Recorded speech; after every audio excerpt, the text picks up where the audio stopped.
لا إله إلا الله محمد رسول الله.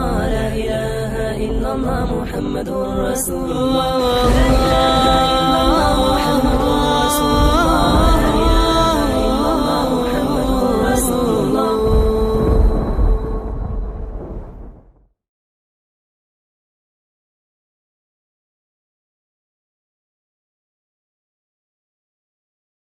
نحمده ونصلي ونسلم على رسوله الكريم اما بعد.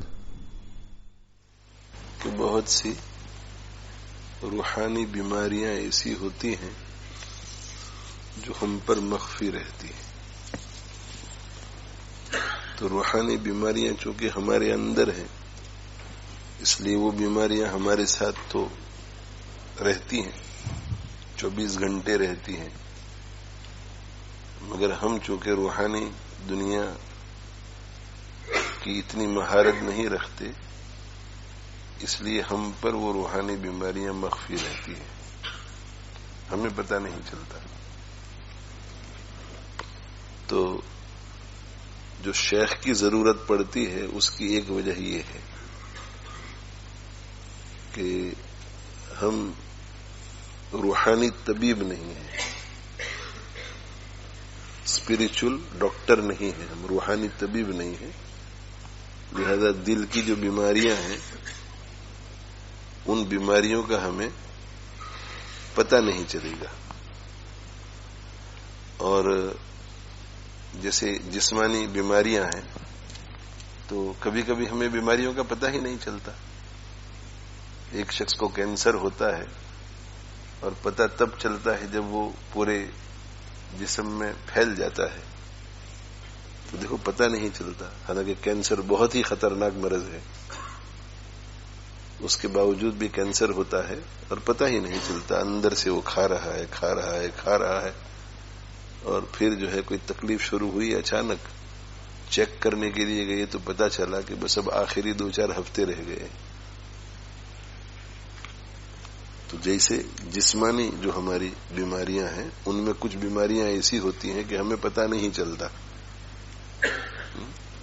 چلتا، اس لیے کہ ہر بیماری کے واضح سمٹمز نہیں ہوتے، اور سمٹمز ہوتے ہیں تو ایسا ضروری نہیں ہے کہ ہر شخص کے اوپر وہ سمٹمز ظاہر ہوں گے. بعض لوگوں پر سمٹمز بالکل ظاہر نہیں ہوتے جو بیماری کی علامتیں ہیں. تو جب جسمانی بیماریاں جو ہیں، جسمانی بیماریاں ان کا یہ حال ہے، تو یہ ہمارے دل کی جو بیماریاں ہیں، روحانی بیماریاں، جیسے حسد ہے، جیسے تکبر ہے، جیسے عجب ہے، تو یہ بیماریاں بھی ایسی ہیں کہ ہم پر مخفی رہتی ہیں، چھپی رہتی ہیں. تو کچھ بیماریاں وہ ہیں جو ہم پر مخفی رہتی ہیں، چھپی رہتی ہیں، ہمیں پتہ ہی نہیں چلتا. جیسے حضرت ابو ذر غفاری رضی اللہ تعالیٰ عنہ کو پتہ ہی نہیں چلا، اس لیے کہ جب آپ صلی اللہ علیہ وسلم نے ان سے یہ ارشاد فرمایا کہ ما کنت احسب انه بقي في صدرك شيء من كبر الجاهلية، تو اس کے جواب میں انہوں نے آپ صلی اللہ علیہ وسلم کی خدمت میں یہ عرض کیا کہ میری عمر کے اس مرحلے میں ابھی تک یہ بیماری ہے. تو ان کو بھی احساس تب ہوا جب حضور اکرم صلی اللہ علیہ وسلم نے بتلایا. تو بیماریاں مخفی، تو ہمیں پتہ ہی نہیں چلے گا کہ ہم بیمار ہیں.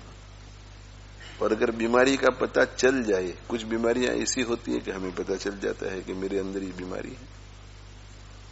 غصے کا پتہ چل جاتا ہے کہ غصہ ہے میرے اندر، تو غصے کا پتہ چل گیا کہ میرے اندر غصہ ہے.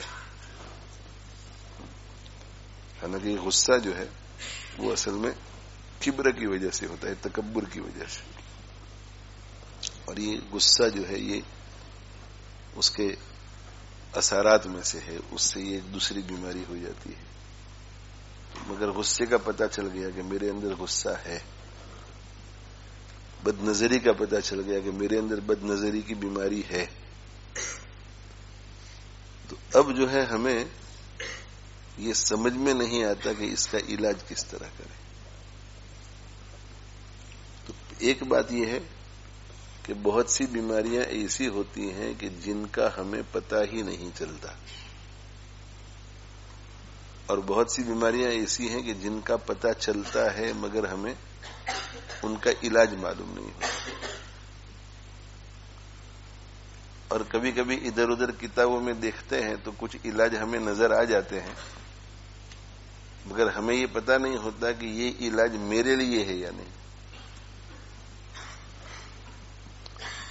جیسے بلڈ پریشر کی بہت ساری دوائیاں ہوتی ہیں، تو اگر کوئی ایسی کتاب آپ کو مل جائے جس میں لکھا ہو کہ یہ بھی بلڈ پریشر کے لیے ہے اور یہ بھی بلڈ پریشر کے لیے ہے اور یہ بھی بلڈ پریشر کے لیے ہے، اس میں سے مجھے کون سی لینی چاہیے ہمیں پتہ نہیں ہوتا. کس طرح اس کا استعمال ہے وہ پتہ نہیں ہوتا. اگر ہم نے لینا شروع کر دیا اور اس کے نتیجے میں کچھ اثرات ظاہر ہوئے پازیٹو نیگیٹو، تو اس کو دیکھ کر کے آگے کیا فیصلہ کرنا ہے وہ ہمیں پتہ نہیں چلتا. تو اسی طرح اگر کسی روحانی بیماری کا ہمیں علاج کسی کتاب میں مل بھی جائے تو ہمیں پتہ نہیں ہوتا کہ یہ میرے لیے ہے یا نہیں. اور اگر ہمارے لیے ہے اور ہم نے استعمال کیا اور اس کے نتیجے میں کچھ پازیٹو نیگیٹو اثر مرتب ہوئے تو اب کیا کرنا ہے یہ سمجھ میں نہیں آتا. تو ان وجوہات کی بنا پر کسی کو شیخ بنانا پڑتا ہے. شیخ کی جو ضرورت ہے وہ اس کی وجہ سے ہے. شیخ جب ہوگا ہمارا شیخ، تو شیخ کی وجہ سے ہمیں پتہ چلے گا کہ میرے اندر یہ بیماری ہے. جیسے ہم کسی ڈاکٹر کے ساتھ رجسٹرڈ ہوتے ہیں، کسی جی پی کے ساتھ رجسٹرڈ ہوتے ہیں، اور ہم جی پی کو اپنے احوال بتلاتے ہیں. کوئی اب نارمل خلاف معمول کوئی چیز ہمیں نظر آتی ہے تو ہم بتلاتے ہیں کہ آج ایسا ہوا ہے، آج ایسا ہو رہا ہے. تو پھر جو ہے جی پی ہمیں ہمارے کیس کو لیتا ہے، ہمارا جنرل پریکٹیشنر، اور وہ غور و فکر کر کے ہمیں بتلاتا ہے کہ آپ کو فلاں بیماری ہے، اور آپ کو فلاں بیماری ہے اور اس کا علاج یہ ہے. اور سرجری میں سارے وسائل نہیں ہوتے تو مزید تحقیق کی ضرورت پڑتی ہے، تو ہاسپٹل کی طرف ریفر کرتا ہے ہمارا ڈاکٹر.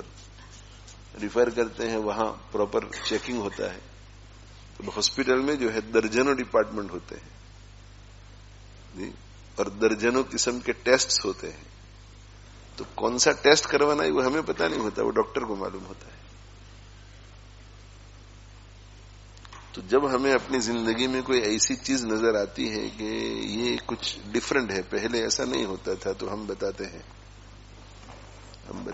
نیگیٹو بھی اور پازیٹو بھی. نیگیٹو کہ اگر ہمیں ایسا محسوس ہو کہ کھانا نہیں کھایا جا رہا ہے، آدھی روٹی کھاتا ہوں کہ پیٹ بھر جاتا ہے، تو بھی ہم بتاتے ہیں. اور پازیٹو پوائنٹ، پازیٹو میں یہ کہ بھائی ماشاءاللہ آج کل بھوک بہت لگتی ہے. پہلے تو میں مشکل سے 3 روٹیاں کھاتا تھا، اب تو 5 اور 6 کھا رہا ہوں. ایسی چیزیں بھی بدلاتے ہیں. اچھے احوال، برے احوال، رنگین اور سنگین دونوں قسم کے احوال. تو جب احوال بتائے جاتے ہیں تو احوال کے نتیجے میں شیخ ہماری حالت کو سمجھنے میں کامیاب ہوتا ہے اللہ کی مدد سے. یہ جو شیخ کے ساتھ ہمارا رشتہ ہوتا ہے، اس کا کمپیریزن بالکل ڈاکٹر کے ساتھ ہوتا ہے. ہم ڈاکٹر کے پاس رجسٹرڈ ہوتے ہیں، وہ ہمارا جی پی ہو جاتا ہے، تو اسی طرح شیخ کے ساتھ بیعت ہوتے ہیں، اب ہم اس کے پیشنٹ ہو گئے، روحانی پیشنٹ.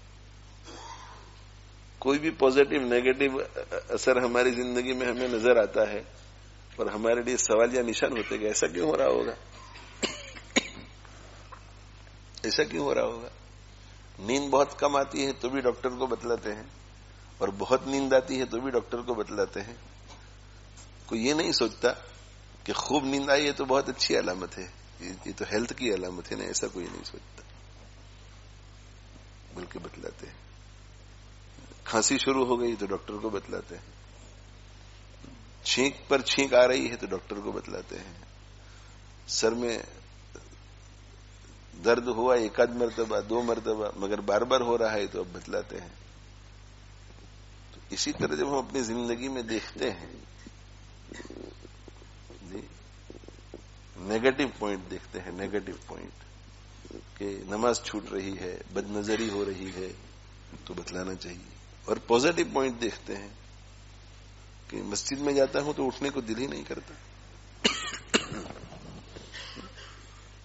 نماز کے لیے کھڑا ہو جاتا ہوں تو بس دل لگ جاتا ہے اور لمبی لمبی نفلیں پڑھنے کو دل کرتا ہے، وہ بھی بتانا چاہیے۔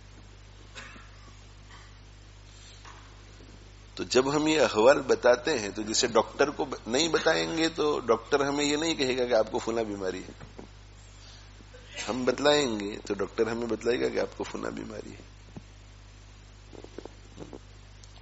اور ایک ڈاکٹر کے ایک ہی وقت میں اتنے پیشنٹس ہوتے ہیں کہ وہ سارے کے سارے ایک ہی دن اگر ملنے کے لیے چلے جائیں تو وہ ان سب کی ضرورتیں پوری نہیں کر سکے گا۔ تو اسی طرح ایک ایک شیخ کے مرید اتنے ہوتے ہیں کہ ایک ہی وقت میں سب اگر پہنچ جائیں تو وہ سب کی ضرورت پوری نہیں کر سکے گا، لیکن اللہ نے نظام ایسا بنایا ہے کہ سب کو ایمرجنسی کی ایسی ضرورت نہیں پڑتی۔ اب جو بیمار ہیں جن کو ڈاکٹر کے پاس جانے کی ضرورت پڑی، جو ڈاکٹر کے پاس چلا گیا اس کی بیماری پکڑ لے گا ڈاکٹر، اللہ کے فضل سے ایسے اسباب اللہ نے جو پیدا کیے اس جو شیخ کے پاس گئے تو شیخ بھی اس کی بیماری پکڑ لے گا، اور دوسرا شخص جو ہے بیمار ہے، کھانستا رہتا ہے، درد کو برداشت کرتا رہتا ہے، کوئی حرج نہیں، کوئی حرج نہیں، کوئی حرج نہیں، ڈاکٹر کے پاس نہیں جائے گا تو یہ بیماری بڑھتی چلی جائے گی، اور ہو سکتا ہے کہ بہت خطرناک بیماری تھی جو اول وہلے میں اگر ڈاکٹر کے پاس چلی جاتی تو بہت جلد اس کا علاج ہو جاتا، اور اب ٹو لیٹ ہو گیا، بہت تاخیر سے گئی، اب بیماری نے جڑ پکڑ لی۔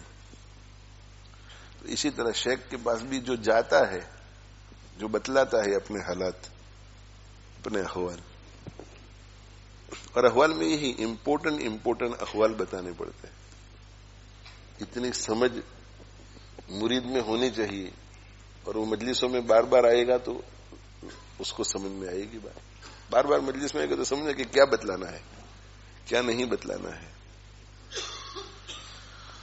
تو ضروری چیزیں جب بتلاتے رہیں گے تو شیخ کو ہمارے روحانی اور باطنی اور دل کے احوال کا علم ہوگا کہ ہمارا دل کس کنڈیشن میں ہے، کس حالت میں ہے، اور جب پتہ چل جاتا ہے تو پھر علاج شروع ہو جاتا ہے۔ تو علاج میں جیسے ڈاکٹر ہمیں علاج بتلاتا ہے تو اسی طرح شیخ بھی ہمیں علاج بتلاتے ہیں۔ اب ڈاکٹر صاحب کے پاس سے کھانسی تھی اور کھانسی کا انہوں نے ایک سیرپ دے دیا، سیرپ لے کر کے آپ گھر آ گئے، اب سیرپ ہی آپ استعمال نہیں کر رہے ہیں تو فائدہ نہیں ہوگا۔ شیخ نے ہمیں علاج بتلایا بد نظری کا یا اور کسی بیماری کا، روحانی بیماری کا، مگر ہم اس پہ عمل نہیں کر رہے ہیں تو فائدہ نہیں ہوگا، بیماری ٹھیک نہیں ہوگی۔ اسی طرح جو ہے وہ سیرپ دیا ڈاکٹر صاحب نے اور سیرپ استعمال کیا مگر کھانسی ٹھیک نہیں ہوئی، کھانسی ٹھیک نہیں ہوئی تو ڈاکٹر صاحب پوچھنے کے لیے نہیں جاتے کہ آپ کی کھانسی ٹھیک ہو گئی ہے کہ نہیں، مریض کی طرف سے ڈاکٹر کے پاس دوبارہ جانا نہیں ہوتا، تو ڈاکٹر ایسا سمجھتے ہیں کہ بس یہ ٹھیک ہو گیا ہوگا، اس لیے کہ ڈاکٹر کے لیے پریکٹیکل نہیں ہے نا کہ وہ سب کو پوچھے فون کر کے، تو ڈاکٹر سب کو فون نہیں کرتا کہ آپ ٹھیک ہے کہ نہیں، آپ بیمار تو نہیں، آپ بیمار تو نہیں، آپ بیمار تو نہیں، خود مریض کو جانا پڑتا ہے۔ تو شیخ بھی سب کو فون نہیں کر سکتا، بعض شیوخ ایسے ہوتے ہیں کہ ان کے کئی درجن مرید ہوتے ہیں، بعضوں کے کئی 100 مرید ہوتے ہیں، بعضوں کے کئی 1000 مرید ہوتے ہیں، بعضوں کے لاکھ بھی ہوتے ہیں۔ تو جیسے پیشنٹ اپنی فکر کر کے جاتا ہے ڈاکٹر کے پاس، اسی طرح ہمیں بھی اپنی فکر کر کے شیخ کے پاس جانا چاہیے. اور شیخ جو علاج ہمارے لیے تجویز کرتا ہے، جیسے ڈاکٹر ہمارے لیے جو علاج تجویز کرتے ہیں ہم اس پہ عمل کرتے ہیں، تو شیخ کے علاج جو تجویز کرتے ہیں اس پہ ہمیں عمل کرنا چاہیے پورا، اور انشاءاللہ اس سے افاقہ ہو جائے گا. اور اگر افاقہ نہیں ہوتا، طبیعت ٹھیک نہیں ہوتی، تو جیسے ڈاکٹر کے پاس جاتے ہیں کہ بھئی آپ نے جو دوائی دی تھی اس سے تو فائدہ نہیں ہوا، تو اسی طرح شیخ کی طرف مراجعت کرنی چاہیے کہ آپ نے جو دوائی دی ہے اس سے فائدہ نہیں ہوا، اس سے فائدہ نہیں ہوا. کبھی کبھی ڈاکٹر کو یہ بھی کہتے ہیں کہ آپ نے جو دوائی دی ہے بہت کڑوی ہے، نہیں لے سکتا میں. تو ہو سکتا ہے کہ ڈاکٹر صاحب یہ کہے کہ ٹھیک ہے اسے چھوڑ دو، یہ آپ دوائی لے لو. اور یہ بھی ہو سکتا ہے کہ ڈاکٹر صاحب یہ کہے کہ اس بیماری کے لیے یہی علاج ہے. تو اسی طرح شیخ اگر عمل نہیں ہو رہا ہے تو شیخ کو جا کر کہو گیا آپ نے جو معمولات دیے ہیں نہیں پورے ہو رہے ہیں، جو علاج بتلایا ہے عمل نہیں ہو رہا ہے. ہو سکتا ہے کچھ بدل کر دے، ہو سکتا ہے کہ اسی کے اوپر زور دے کہ نہیں یہی علاج ہے، اس کے علاوہ دوسرا علاج نہیں ہے، اس پہ پھر عمل. تو کامیابی تو کام سے ہوگی، کامیابی تو کام سے ہوگی. کام کا یہی معنی کہ ہم یہ سارے کام کریں کہ ہم کسی کو شیخ بنائیں، ایک کام ہی ہوا. شیخ منتخب کریں کسی کو، کسی سے بیعت ہو جائیں، کسی کو اپنا شیخ بنا دیں، ہم اس کے مرید ہو جائیں. اس کے بعد شیخ جو کچھ ہمیں بتلائیں اس پہ ہم عمل کریں. اور ہماری دینی زندگی میں ہمیں کوئی چیز ایسی نظر آئے کہ یہ قابو میں نہیں آ رہی ہے، موٹی موٹی چیزیں قابو میں نہیں آ رہی ہے، گناہ ہے، گناہ قابو میں نہیں آ رہا ہے، کوئی اب نارمل چیز ہے، کچھ ایکسٹرا آرڈینری چیز ہے، تو وہ شیخ کو بتلانی چاہیے، شیخ کو بتلانی چاہیے. اور شیخ پھر ہمارے لیے جو تجویز کرے اس پہ ہمیں عمل کرنا چاہیے. اور اگر ہم سے عمل نہ ہو سکے یا عمل کرنے کے بعد بھی کوئی نفع نظر نہیں آ رہا ہے تو پھر شیخ کو بتانا چاہیے. اس کو کہتے ہیں اطلاع اور اتباع. اطلاع اور اتباع. اطلاع کرو اور شیخ جو کچھ بتلائے اس پہ عمل کرو. جو اس کام کو اطلاع اور اتباع کو 100% کرے گا،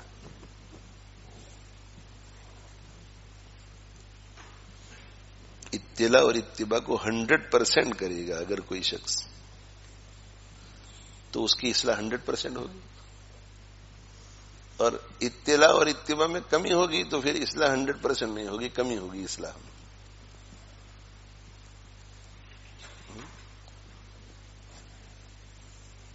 تو کامل اطلاع کامل اصلاح. حاجی محمد فاروق صاحب رحمۃ اللہ علیہ نے ایک مرتبہ ایک خط کے جواب میں نے حضرت سے پوچھا تھا کہ یہ جو حالت آپ پر میں لکھ رہا ہوں تو مجھے تھوڑی جھجک محسوس ہو رہی ہے کہ یہ حالت لکھنی چاہیے کہ نہیں. کوئی خواب تھا اور اچھا خواب تھا. تو کبھی کبھی آدمی کو جھجک محسوس ہوتی ہے کہ یہ کہوں کہ نہ کہوں. کبھی کبھی یہ خیال آتا ہے کہ شیخ کو ایسا محسوس نہ ہو کہ یہ اپنی برتری جتانے کے لیے مجھے بتا رہا ہے کہ دیکھو میری حالت بہت اچھی ہے. یہ ہمارے ذہنوں میں جو خیالات آتے ہیں وہ شیخ کے ذہنوں میں خیالات نہیں آتے، اس لیے کہ شیخ تو اس فیلڈ کا ماہر ہوتا ہے. یہ خیالات شیطان ہمارے ذہنوں میں ڈالتا ہے کہ یہ اچھی حالت ہے، نہیں بتانی چاہیے. شیخ کو ایسا ہوگا کہ دیکھو اپنی اچھائی مجھے بتا رہا ہے کہ میں بہت نیک آدمی ہوں. تو میں نے یہ لکھا تھا کہ یہ خواب میں نے دیکھا، اور چونکہ اپنے شیخ کے سامنے اپنی پوری حالت رکھنی چاہیے، اس لیے میں نے بہت غور کیا اور میرے ذہن میں آئے کہ یہ خواب آپ کو بتلانا چاہیے. پتہ نہیں میں نے صحیح کیا یا نہیں، اگر صحیح نہ کیا ہو تو میں معافی چاہتا ہوں. تو اس پر حضرت نے کہا کہ کامل اصلاح، کامل اطلاع، کامل اصلاح، ناقص اطلاع، ناقص اصلاح. کامل اطلاع کریں گے تو کامل اصلاح ہوگی، اور ناقص اصلاح تو ناقص اطلاع. انفارمیشن آپ پورا نہ دیں بیماری کا، فل انفارمیشن دیں گے تو ڈاکٹر عالم غیب تو نہیں ہوتا نا، شیخ بھی عالم غیب نہیں ہوتا. تو ہمیں انفارمیشن دینا پڑتا ہے، پورا انفارمیشن. تو پوری اصلاح، اور ناقص انفارمیشن تو ناقص اصلاح. اب حضرت کی یہ جو بات ہے وہ اپنے اندر دوسرا کچھ لیے ہوئے ہے، وہ میں حاشیہ چڑھاتا ہوں. کامل اصلاح، کامل اصلاح، کامل جب کامل اطلاع، تو کامل اطلاع ہوگی تو کامل اطلاع کے نتیجے میں کامل علاج بتلایا جائے گا. تو کامل اطلاع، کامل علاج، اور جب کامل علاج آئے گا اس علاج کو مرید کامل اتباع، تو کامل اصلاح.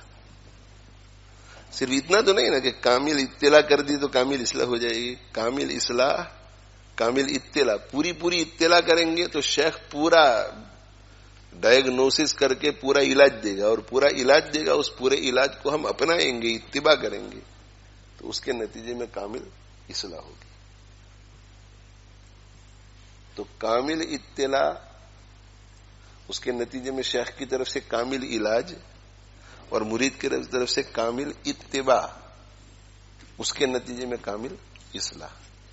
اور اگر ناقص اطلاع ہے، ناقص اطلاع، انکمپلیٹ اطلاع ہے، پورا انفارمیشن آپ نہیں دے رہے ہیں، پورا انفارمیشن نہیں دے رہے ہیں، پورا انفارمیشن آپ نہیں دے رہے، آدھا انفارمیشن دیا. مثلا یہ کہا کہ ایک شخص ہے، وہ ہماری گلی میں رہتا ہے، میرا پڑوسی ہے، تو آج جو ہے اس کے ساتھ ذرا تو میں ہو گیا اور میں بہت غصے ہو گیا. اب اس میں یہ لکھنا بھول گئے کہ اس پڑوسی کے ساتھ 10 سال پہلے ہماری ایک لڑائی ہوئی تھی، اس وقت سے میرے دل میں خار ہے، میرے دل میں بغض ہے اس سے. یہ آپ نے نہیں لکھا، تو انفارمیشن آپ نے ناقص دیا، ناقص انفارمیشن. تو ناقص اطلاع، تو ناقص اطلاع، تو اب وہاں سے علاج بھی کیا آئے گا؟ ناقص. اس لیے کہ شیخ اسی سینیریو کو سامنے رکھ کر کے دیکھے گا. اب ڈاکٹر کے پاس جائیں اور کہیں کہ گردن میں درد بہت ہو رہا ہے، بہت درد ہو رہا ہے. اب یہ نہیں کہتے کہ گزشتہ کل ایکسیڈنٹ ہوا تھا، اس میں جرک ہوا ہے میری گردن میں. تو دیکھو اب یہ تو شیخ بھی اور ڈاکٹر بھی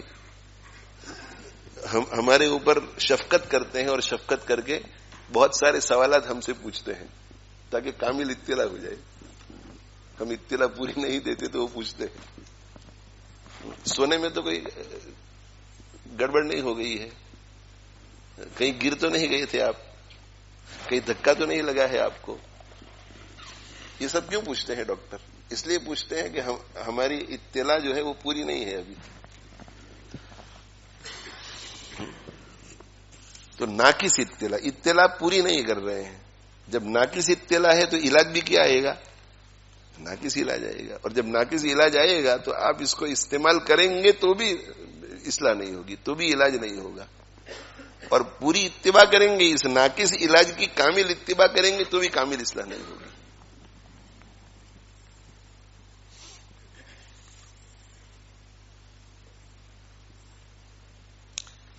تو یہ سارے کام کرنے ہیں. کسی کو اپنا شیخ بنانا ہے، شیخ بنانے کے بعد پھر اس کی سرپرستی میں چلنا ہے، اس کی سرپرستی میں چلنا ہے. پیش مرشد ذلیل ہو جاؤ، پیش مرشد ذلیل ہو جاؤ. ذلیل کا معنی کیا؟ فرما بردار ہو جاؤ. ذلیل کا وہ معنی نہیں کہ تم ذلیل ہو جاؤ، پیش مرشد ذلیل ہو جاؤ، مسخر ہو جاؤ، مسخر ہو جاؤ، اس کے تابع ہو جاؤ. جیسے ایک لکڑی جو ہے، لکڑی وہ بڑھئی اور کارپینٹر کے ہاتھ میں آتی ہے تو لکڑی یہ نہیں کہتی کہ مجھے کرسی بنا دو، یا مجھے دروازہ بنا دو، یا مجھے کبٹ بنا دو. وہ یہ نہیں کہتی، وہ خاموش رہتی. اسے بھروسہ ہوتا ہے کہ میں بڑھئی ایکسپرٹ کے ہاتھ میں چلی گئی ہوں، اب میرے ساتھ یہ جو کچھ کرے گا مجھے کچھ اچھا ہی بنائے گا. وہ میری صلاحیت کو دیکھے گا. صلاحیت کتنا چوڑا ہے، یہ لکڑی کتنی چوڑی ہے، کتنی لمبی ہے، کتنی موٹی ہے، اور اس کے مطابق پھر بنائے گا. ایسا تو نہیں ہو سکتا نا کہ لکڑی اتنی چھوٹی ہے اور دروازہ بن جائے. تو شیخ بھی اپنے مریدوں کی صلاحیتوں کو دیکھتا ہے، اور سب کو اللہ نے صلاحیتیں الگ الگ دی ہوئی ہوتی ہیں. مگر فرق یہ ہے کہ لکڑی جو ہے، لکڑی اس کی صلاحیت میں اضافہ نہیں ہو سکتا. مگر انسان کو اللہ نے ایسا بنایا ہوا ہے کہ اس کے دل میں اگر اللہ کی محبت کو بہت اعلیٰ درجے میں حاصل کرنے کا شوق بڑھتا چلا جائے تو اللہ اس کی صلاحیتوں کو بھی بڑھا دیتے ہیں.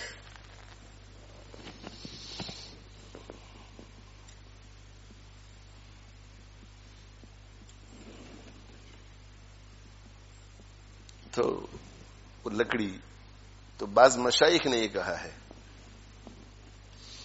حضرت مدنی رحمت اللہ علیہ کے خلیفات غالب حضرت مولانا زاہد الحسینی رحمہ اللہ تعالی، وہ یہ کہا کرتے تھے اپنے مریدوں کو کہ شیخ کے ہاتھ میں ویسے ہو جاؤ جیسے بڑھئی کے ہاتھ میں، کارپینٹر کے ہاتھ میں لکڑی ہوتی ہے.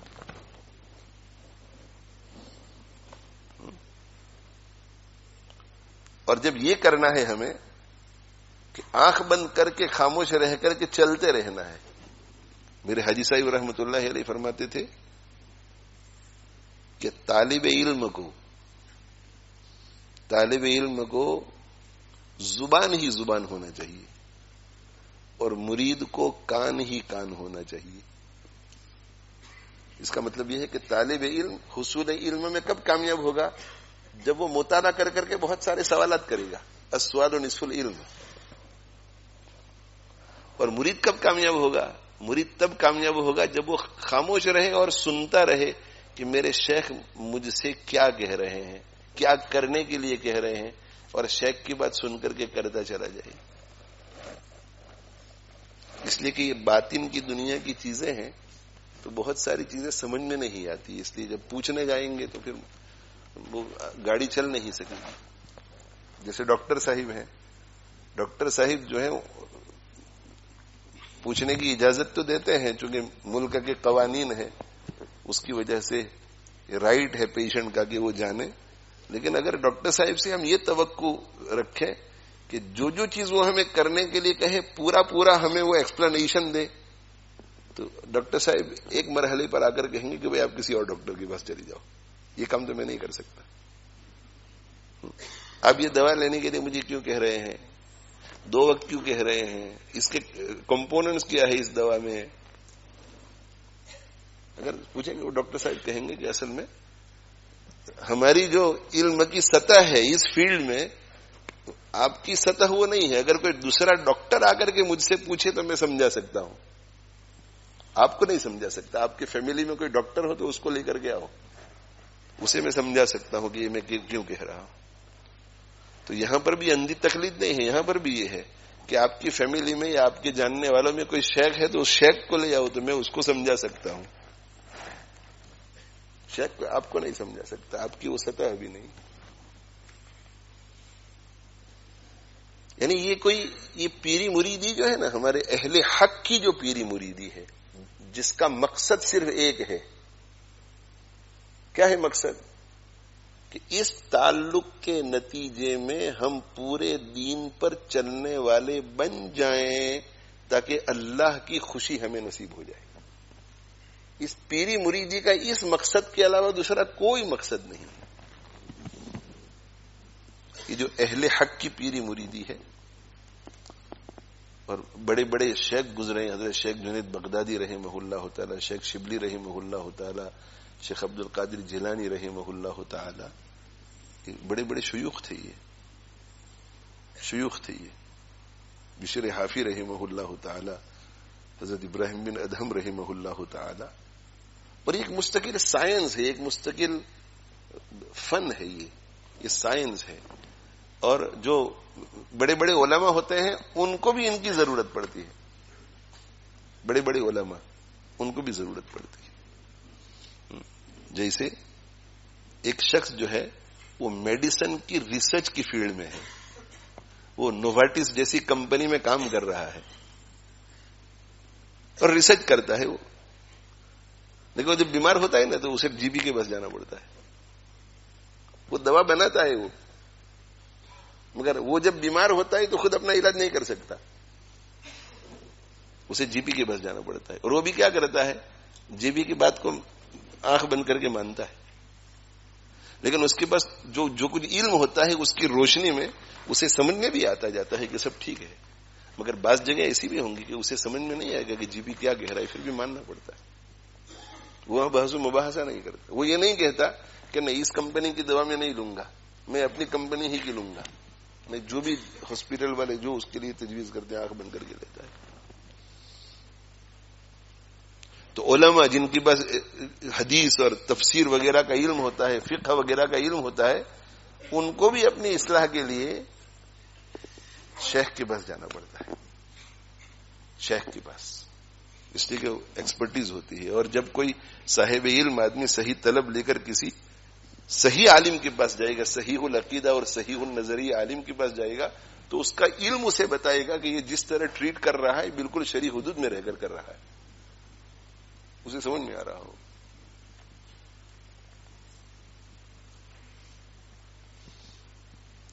تو پیش مرشد ذلیل ہو جاؤ، متبع بے دلیل ہو جاؤ، بغیر دلیل کے بات ماننے والے بن جاؤ، پیش مرشد ذلیل ہو جاؤ، متبع بے دلیل ہو جاؤ۔ جن لوگوں کو فزیو کی ضرورت پڑتی ہے، بدن میں کوئی تکلیف ہوتی ہے، تو پتہ نہیں وہ فزیو الٹے سیدھے کتنے پوسچرز بتلا کر کے کہتے ہیں کہ ایسا کرو اور ایسا کرو اور ایسا کرو، بہت سے کام تو دوسروں کے سامنے کرنے میں شرم بھی لگتی ہے، سمجھے، مگر اس پر وہ دلیل نہیں مانگتا کہ دلیل دو اس پر پھر میں کروں گا، نہیں، وہ جانتا ہے کہ یہ فزیو ہے، یہ ایکسپرٹ ہے، اور اس نے مجھے جو کچھ کہا ہے مجھے کرنا چاہیے۔ اور اگر ہمارے ڈاکٹر صاحب کی، ڈاکٹر شیخ صاحب بھی بیٹھے ہوئے ہیں، ڈاکٹر یوسف صاحب بھی بیٹھے ہوئے ہیں، اگر ہم لوگ ان کی باتوں کو نہیں مانتے، تو ان کی باتوں پر عمل نہیں کرتے، تو اس لیے عمل نہیں کرتے کہ ہم مانتے نہیں ہیں، مانتے ہیں سستی کی وجہ سے نہیں کرتے۔ اعتماد پورا ہوتا ہے اپنے ڈاکٹر پر، ہر شخص کو اپنے ڈاکٹر پر پورا اعتماد ہوتا ہے، اگر کسی ڈاکٹر پر اعتماد نہ ہوتا تو ہم اس کے پیشنٹ ہی نہ رہتے، اس سے اپنا کارڈ لے کر کے کسی اور جگہ چلے جاتے، اپنا رپورٹ لے کر کسی اور جگہ رجسٹرڈ ہو جاتے، وہیں رجسٹرڈ رہتے ہیں، جب بھی ضرورت پڑتی ہے تو ان کے پاس ہی جاتے ہیں، اس کا مطلب ہے کہ ہمیں ان پر بھروسہ ہے، سمجھ میں آئے نہ آئے ہمیں بھروسہ ہے ان پر۔ عمل کیوں نہیں کرتے بھائی؟ بس سستی اور غفلت۔ آپ کو کہا ہے کہ روزانہ ورزش کرو، ایکسرسائز کرو، دوڑو، کیوں نہیں کرتے آپ؟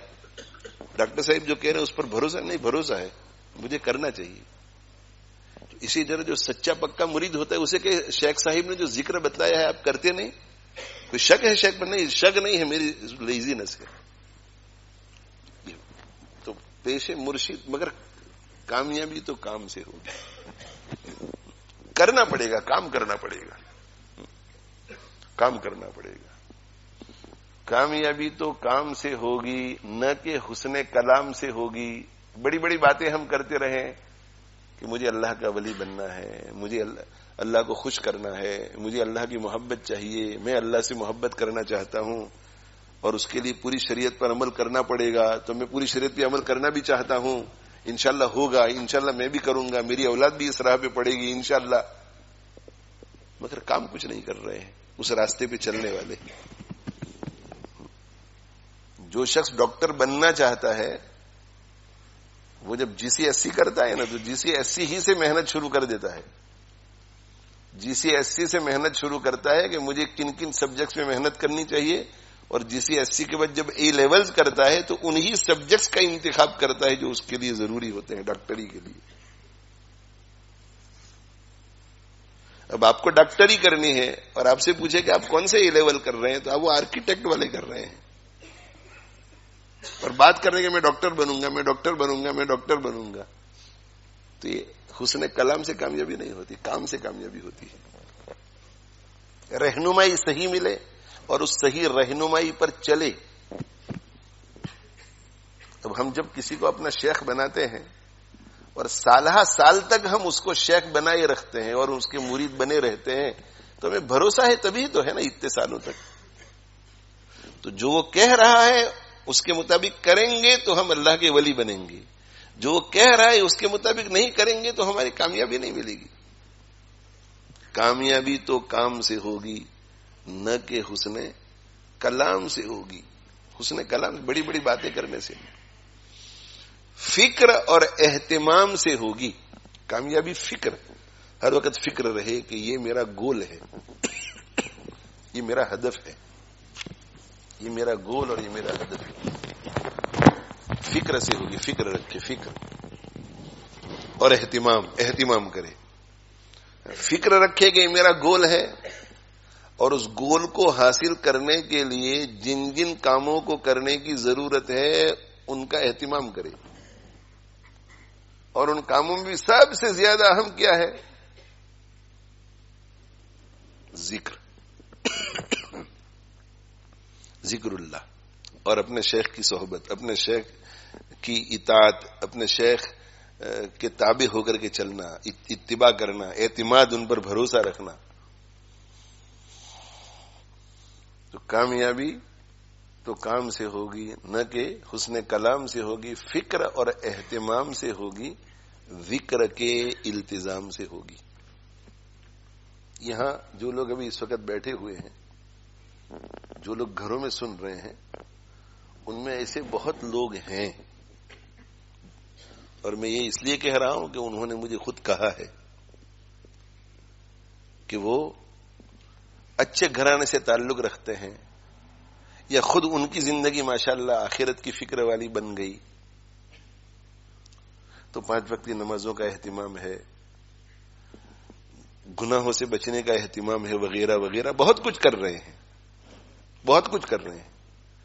مگر وہ جو ایک خاص قسم کی فکر ہونی چاہیے اللہ کو راضی کرنے کی، اور گناہوں سے جو چھٹکارا حاصل کرنے کی فکر جیسی ہونی چاہیے، اور پھر چھٹکارا حاصل کرنے میں جو کامیابی ہونی چاہیے، وہ نہیں ہو رہی تھی، نہیں ہو رہی تھی. حالانکہ بیانات بھی سنتے ہیں، دروس بھی سنتے ہیں، علماء کی مجلسوں میں بھی بیٹھتے ہیں،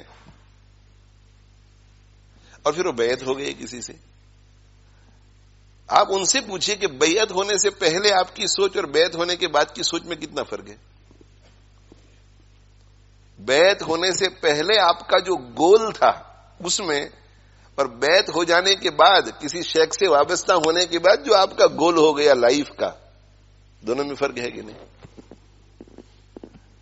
بیعت ہونے کے بعد آپ کو آپ کی زندگی میں جتنی کوتاہیاں نظر آ رہی تھی وہ کتنی تھی، اور بیعت ہونے کے بعد کتنی کوتاہیاں نظر آنے لگی آپ کو کہ یہ بھی کمی ہے، یہ بھی کمی ہے، یہ بھی کمی ہے. فرق ہے کہ نہیں؟ پوچھیے آپ ایسے لوگوں سے. بیعت ہونے سے پہلے جو کوتاہیاں نظر آتی تھی ان کو زندگی سے نکالنے کی کتنی فکر تھی، اور بیعت ہونے کے بعد کتنی فکر ہے.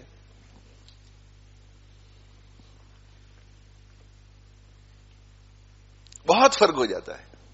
اسی وجہ سے شیطان جو ہے ہمیں ہماری راہیں مارتا ہے، اور ہمیں کسی شیخ کامل سے بیعت نہیں ہونے دیتا. حضرت مولانا اشرف علی تھانوی رحمۃ اللہ علیہ بہت بڑے آدمی تھے، بیعت ہونے سے پہلے بھی بہت بڑے آدمی تھے. حضرت بہت بڑے آدمی ہیں، بہت ذہین، صاحب علم، سیدھے رستے پر چلنے والے، ایسا نہیں کہ کوئی ڈاکو یا چور تھے. حضرت گنگوہی رحمۃ اللہ علیہ بیعت ہونے سے پہلے بڑے آدمی تھے، ذہین آدمی، صاحب علم آدمی، خاندانی شرافت اور نجابت بھی دونوں کو حاصل. حضرت مولانا حسین احمد مدنی رحمۃ اللہ علیہ ایسا ہی. اسی طرح بے شمار حضرت مولانا قاسم نانوتوی رحمۃ اللہ علیہ، حضرت شیخ الحدیث مولانا زکریا صاحب رحمۃ اللہ علیہ. یہ جو بڑے بڑے لوگ تھے جو پیدائشی طور پر اچھے گھرانے میں پیدا ہوئے تھے، اپبرنگنگ بھی اچھا تھا، اور جب یہ عالم بن گئے ہیں، مولانا بن گئے ہیں، اس وقت بھی ان کی عزت بھی تھی، ان کی بس علم بھی تھا، سیدھے رستے پر بھی تھے. ان حضرات نے جب ایسا محسوس کیا کہ ہمیں اپنے آپ کو کامل بنانے کے لیے کسی کو اپنا شیخ بنانا پڑے گا، تو پھر میری اور آپ کی کیا حیثیت ہے؟ میری اور آپ کی کیا حیثیت ہے؟ کامل بننے کے لیے اتنے بڑے بڑے لوگوں نے ایسا محسوس کیا کہ نہیں، ہمیں کسی کا انتخاب کرنا پڑے گا.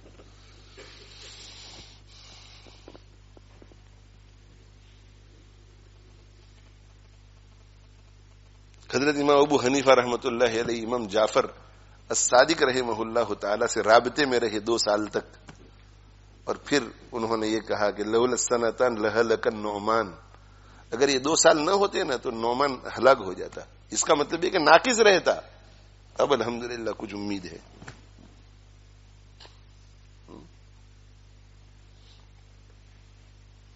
امام احمد بن حنبل رحمۃ اللہ علیہ اتنے بڑے عالم، اتنے بڑے فقیہ، اتنے بڑے محدث، اور سیدھے رستے پر تھے، سیدھے رستے پر بالکل. ان کی زندگی میں کوئی کمی کسی کو نظر نہیں آ رہی تھی، بہت اعلیٰ درجے کی بچپن ہی سے. لیکن وہ بشر حافی رحمۃ اللہ علیہ کے پاس بیٹھنے کے لیے جایا کرتے تھے. جب ان سے پوچھا گیا کہ آپ اتنے بڑے عالم ہو کر بشر حافی رحمۃ اللہ علیہ کے پاس جاتے ہیں، تو انہوں نے جواب میں ارشاد فرمایا کہ میں عالم بکتاب اللہ ہوں، میرے پاس اللہ کی کتاب کا نالج ہے، اور بشر حافی عالم باللہ ہے، ان کے پاس اللہ کا نالج ہے. میرے پاس تو اللہ کی کتاب کا نالج ہے، ان کے پاس اللہ کا نالج ہے. اور جس کے پاس اللہ کا نالج ہو وہ فضیلت میں اس سے بڑا ہوتا ہے جس کے پاس اللہ کی کتاب کا نالج ہو.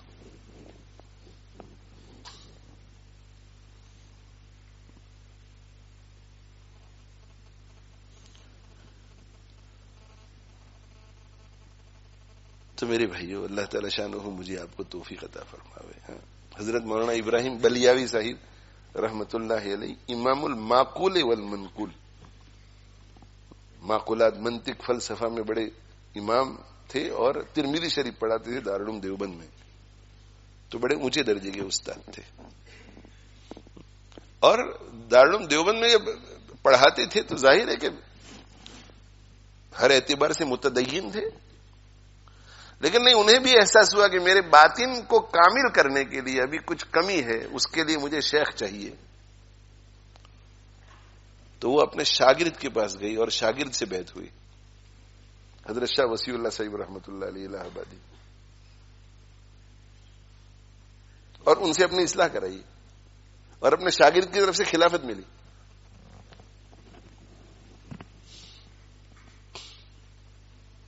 تو میرے بھائیوں، ہو رہی ہے عمر مثل برف کم. ہم میں سے بہت سارے ایسے ہیں جو کسی نہ کسی سے بیعت ہو گئے ہیں، مگر یہ حقیقت ہمارے دل دماغ میں نہیں اترتی کہ کامیابی تو کام سے ہوگی. صرف بیعت ہونا کام تھوڑا ہے، بیعت ہونا ہے، بیعت ہو کر کے معمولات کی پابندی کرنی ہے، معمولات کی پابندی کے بعد اپنے احوال بتانے ہیں شیخ کو، اور شیخ کو احوال بتانے کے نتیجے میں ہمیں جو کچھ رہنمائی ملے اس پر عمل کرنا ہے.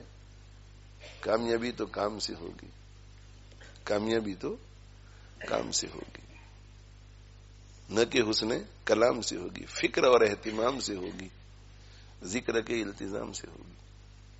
اور بہت سارے وہ ہوتے ہیں کہ جن کا کسی سے تعلق نہیں. شیخ کا انتقال ہو گیا ہے، اس کو کئی مہینے گزر گئے، کئی سال گزر گئے، اور اس کے بغیر ہی چل رہے.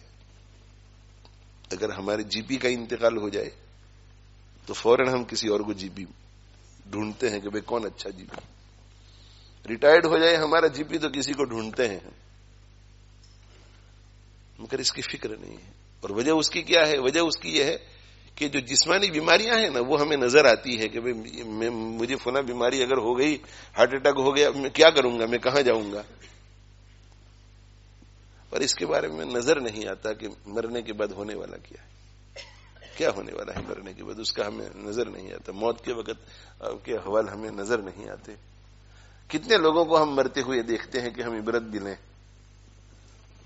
بلکہ جب کوئی مرنے کے قریب ہوتا ہے تو رشتہ دار بھی اور دوست احباب بھی وہاں قریب جانا بند کر دیتے ہیں، اس لیے کہ ڈر لگتا ہے دیکھنے سے. عبرت کی نگاہ سے دیکھنا چاہیے کہ جس مرحلے سے یہ گزر رہا ہے مجھے بھی یہاں سے گزرنا ہے.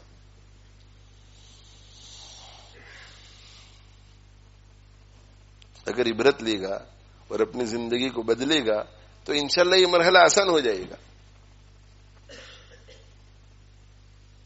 تو شیخ کا انتخاب کرنا ہے اور پیش مرشد ذلیل ہو جاؤ بس. تو ظاہر ہے کہ جب کسی کے پہلے سے ہمیں پتا ہے کہ بھئی بالکل تابع ہو جانا ہے. تابع کا معنی کیا کہ وہ اگر کہے کہ گھر بیچ دے تو گھر بیچ دینے کا, وہ اگر کہے کہ گاڑی مت خریدے تو گاڑی نہیں خریدنے کی. نہیں, وہ ان چیزوں میں انٹرفیئر نہیں کرتا شیخ. دین کے معاملے میں اس کی بات مانو.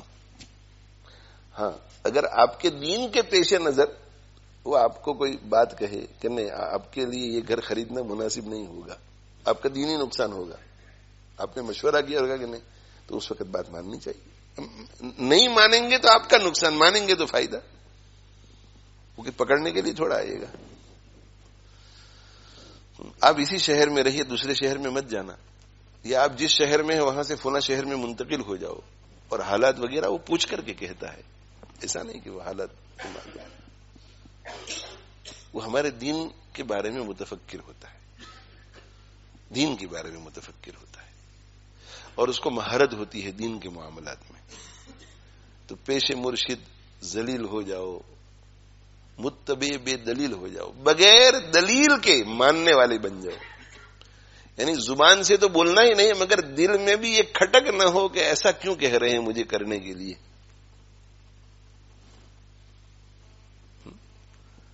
اور حضرت خواجہ صاحب رحمۃ اللہ علیہ نے یہ اشعار خط کی شکل میں حضرت مولانا جمیل احمد تھانوی رحمۃ اللہ علیہ پر لکھے تھے. تو اس میں پہلا شعر یہ ہے کہ پیش مرشد ذلیل ہو جاؤ, متبع بے دلیل ہو جاؤ. اور دوسرا شعر ہے پھر تو سچ مچ جمیل ہو جاؤ.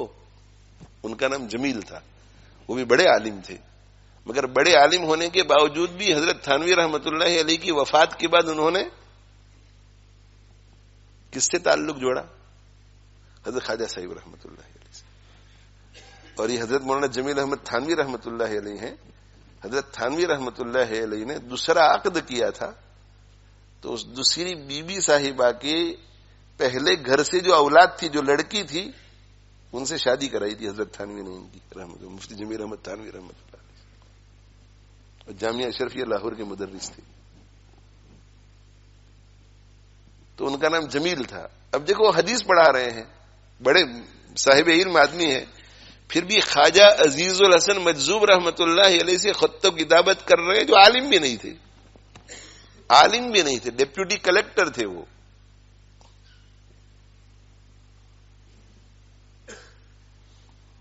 مگر حضرت تھانوی رحمۃ اللہ علیہ سے اتنا انہوں نے فائدہ اٹھایا کہ وہ جو حضرت تھانوی رحمۃ اللہ علیہ کی معرفت کا سمندر تھا اسے پورا پی گئے. یہ بڑے بڑے حضرات, قاری طیب صاحب رحمۃ اللہ علیہ, مفتی شفیع صاحب رحمۃ اللہ علیہ, ڈاکٹر عبداللہ عارفی رحمۃ اللہ علیہ, حضرت پھول پوری رحمۃ اللہ علیہ, شاہ وسیع اللہ صاحب رحمۃ اللہ علیہ, اپنی اپنی جگہ پر ہر شخص ایک ستون, ایک پہاڑ روحانیت کا. مگر خواجہ صاحب رحمۃ اللہ علیہ کا سب احترام کرتے تھے.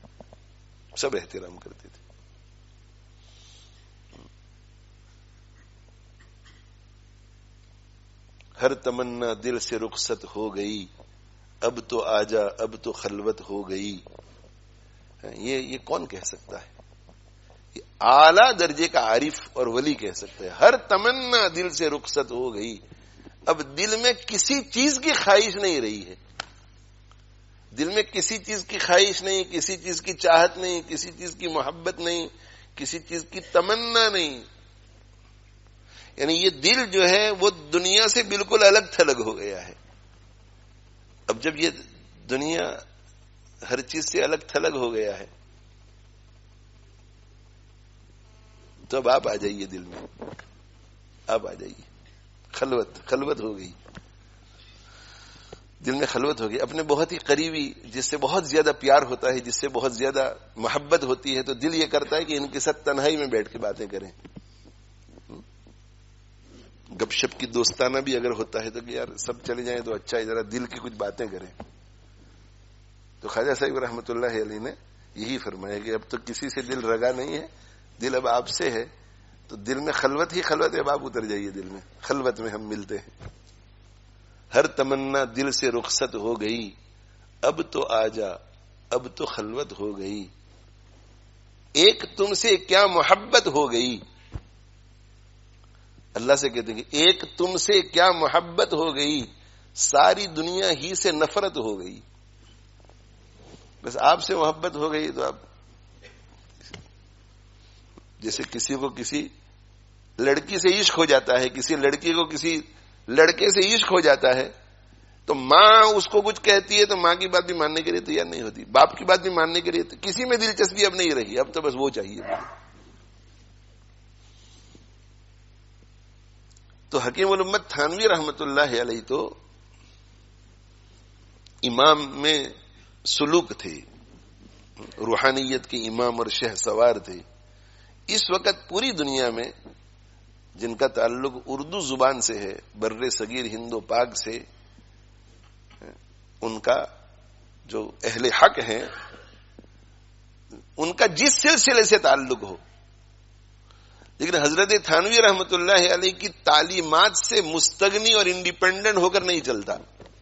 ہر شیخ کے بیان میں آپ حضرت تھانوی رحمت اللہ علیہ کا نام ضرور سنیں گے. اس لیے کہ مجدد تھے، اس فن کے مجدد تھے، مجدد بھی تھے اور اس فن کے بھی مجدد تھے. تو اپنے مرید کا جب یہ شعر سنا، اور مرید کون تھا؟ Deputy collector. عہدے ہوتے تھے انگریز کے زمانے میں، انگریز جب وہاں رول کرتے تھے تو اس وقت جو ہے ڈیپٹی کلیکٹر اور کلیکٹر، اور کلیکٹر کے اوپر پھر اور عہدے ہوتے تھے. تو یہ ایک ہندوستانی کو، اس وقت پاکستان بنگلہ دیش نہیں بنا تھا، ایک ہندوستانی کو، ہندوستان تھا انڈیا، ایک انڈین کو سب سے اونچا عہدہ مل سکتا تھا تو یہ کلیکٹر، ڈیپٹی کلیکٹر کا. تو مسٹر تھے، ڈیپٹی کلیکٹر تھے. لیکن حضرت حکیم الامت تھانوی رحمت اللہ علیہ اللہ نے بہت نوازا تھا، بہت نوازا تھا. ڈاکٹر عبداللہ عارفی رحمت اللہ علیہ ڈاکٹر تھے، یہ ڈیپٹی کلیکٹر تھے. حاجی شریف صاحب رحمت اللہ علیہ ماسٹر تھے، اسکول کے ٹیچر تھے. لیکن حضرت تھانوی رحمت اللہ علیہ کے ساتھ اپنا تعلق جوڑا اور اس پہ عمل کیا. پیش مرشد ذلیل ہو جاؤ، متبع بے دلیل ہو جاؤ. تو ایسے بن گئے کہ بڑے بڑے علماء ان کے سامنے اپنے گھٹنے ٹیکتے تھے. بڑے بڑے علماء، مفتی تقی عثمانی صاحب حفظہ اللہ تعالی، مفتی رفیع عثمانی صاحب رحمہ اللہ تعالی، ہمارے حضرت رحمہ اللہ تعالی چھوٹے موٹے لوگ نہیں تھے، علم میں بہت اونچے پائے گئے لوگ تھے، اور پھر روحانیت میں بھی اللہ نے بہت اونچا مقام دیا. مگر یہ تینوں حضرات ہر سوموار کو، اتنی تمام تر اپنی مشغولیات کے باوجود، جب تک ڈاکٹر صاحب رحمت اللہ علیہ حیات رہے، ہر سوموار کو حضرت ڈاکٹر صاحب رحمت اللہ علیہ کی خصوصی مجلس میں جایا کرتے تھے.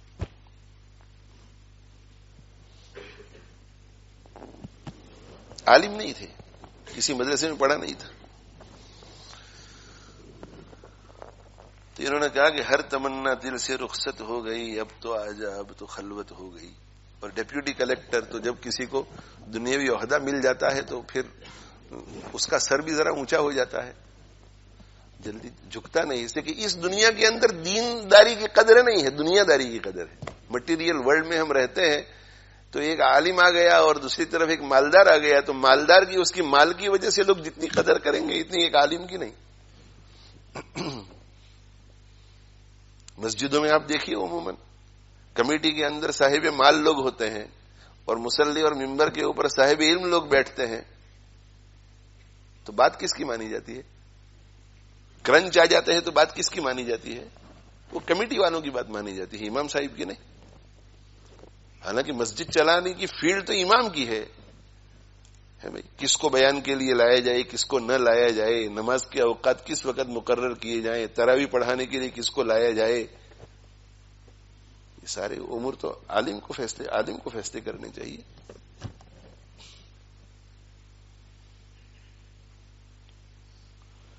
مگر ڈیپٹی کلیکٹر تھے، مگر ایسی شان اور حیثیت نہ. اس لیے کہ روحانی جب علاج ہو جاتا ہے، تصوف کی سمجھ آنے لگتی ہے تو آدمی میں جھکاؤ پیدا ہو جاتا ہے. یہ جو بیعت ہوتے ہیں اور اپنی اصلاح کی فکر میں لگ جاتے ہیں، ان کو سب سے بڑا فائدہ جو نصیب ہوتا ہے وہ یہ کہ ان کو اپنی کمیاں نظر آنے لگتی ہے، اپنی اچھائیاں نظر نہیں آتی. ان کو اگر اپنی اچھائیاں نظر آئے نا تو ان کے ذہن میں یہ خیال آتا ہے کہ اچھائی تو ہے، پتہ نہیں اللہ کے یہاں قبول بھی ہو رہی ہوگی یا نہیں، ایسا خیال آتا ہے ان کو. اچھائی تو ہے، عمرہ تو میں نے کیا، پتہ نہیں اللہ کے یہاں قبول بھی ہوا کہ نہیں، یہ ڈرتے ہیں.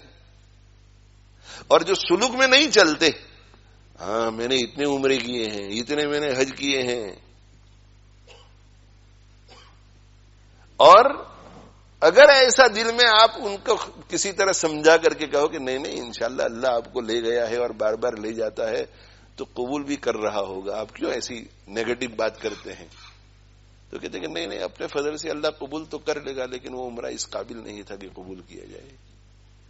اور پھر وہ کہتے ہیں کہ اگر عمرہ قبول بھی ہو جائے تو زندگی میں دوسری اتنی خرابیاں ہیں کہ پتہ نہیں قیامت کے دن کیا ہوگا.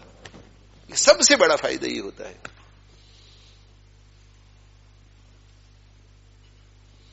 کچھ ہونا میرا ذلت و خاری کا سبب ہے، یہ ہے میرا اعزاز کہ میں کچھ بھی نہیں ہوں. بس اس میں آنے کے بعد ایسا ہوتا ہے کہ میں کچھ نہیں ہوں. تزکیہ دل صاف ہو جاتا ہے. میں بڑا، میں یوں، میں ایسا نہیں، بلکہ دل میں یہ خیال آتا ہے کہ جو کچھ عزت ہے اللہ نے رکھی ہے، اس لیے عزت ہے. یہ بڑے فوائد ہیں اس کام کے میرے بھائی. تو خواجہ صاحب رحمۃ اللہ علیہ بھی جب آئے تھے حضرت تھانوی رحمۃ اللہ علیہ کے پاس جی، تو پہلے تو کچھ مجلسوں میں بیٹھے نا، مجلسوں میں بیٹھے، اور مجلسوں میں جب بیٹھے تو احساس یہ سب پیدا ہوئے. تو ایک مرتبہ جب حضرت تھانوی رحمۃ اللہ علیہ کے پاس آتے تھے، جاتے تھے، خانقاہ میں رہتے تھے، تو ایک چٹھی دی حضرت تھانوی رحمۃ اللہ علیہ کو. اس میں ایک شعر لکھا ہوا تھا، نہیں کچھ اور خواہش آپ کے در پہ لایا ہوں، نہیں کچھ اور خواہش آپ کے در پہ لایا ہوں، مٹا دیجئے مٹا دیجئے مٹنے ہی کو آیا ہوں. مجھے دوسری کوئی خواہش نہیں ہے، خواہش صرف اتنی ہے کہ آپ میرے اوپر اتنی محنت کیجئے، میرے دل کو ایسا بنا دیجئے کہ میں ایسا سمجھنے لگ جاؤں کہ آئی ایم نتھنگ، میں کچھ نہیں ہوں، میں کچھ نہیں ہوں.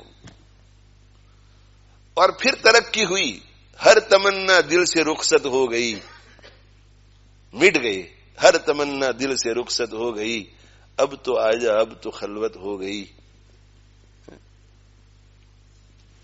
مگر اس کے لیے بڑے پاپڑ بیلے. پیش مرشد ذلیل ہو جاؤ، متبع بے دلیل، پیش مرشد ہو گئے اور متبع بے دلیل ہو گئے. ہم یہ کام کرنے کے لیے تیار نہیں ہیں. ہمیں تو کیا، ہمیں تو دین چاہیے مگر اپنی عزت کے ساتھ.